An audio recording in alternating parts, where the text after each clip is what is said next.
Hi, I'm Luann Hammond, DrivingTheNation.com. I am here with Tadge Juechter, the Chief Engineer for Corvette.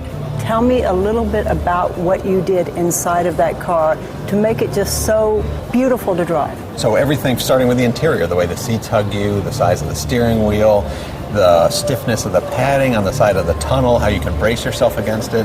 We tried to design the whole interior so it would fit you like a glove. Then we focused on the fundamentals of the chassis. We have an all-aluminum frame, which is great for lightness and stiffness.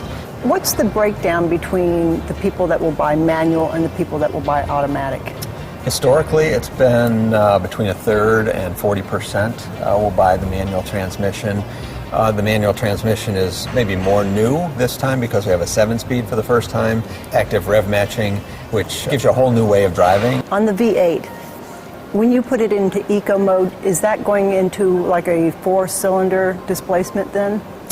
In eco mode, you make more use of 4-cylinder operation. On the automatic transmission, you'll get some 4-cylinder operation whether you're in tour, sport, or track. So the car is always trying to optimize the fuel efficiency.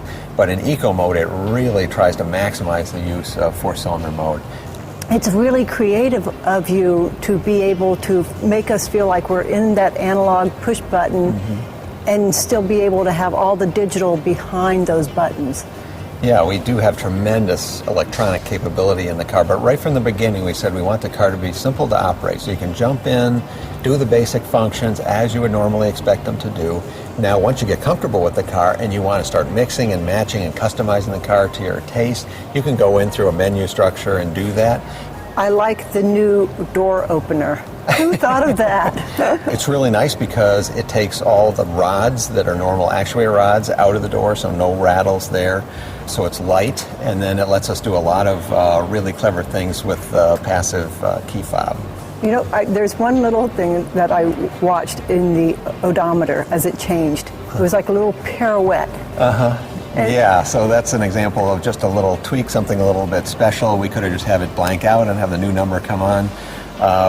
But paying attention to small details, we actually had it rotate around to reveal the new number. You have a little bit over 7 pounds for each horsepower. Right.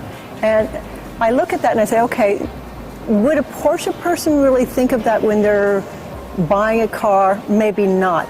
But it's an impressive statistic.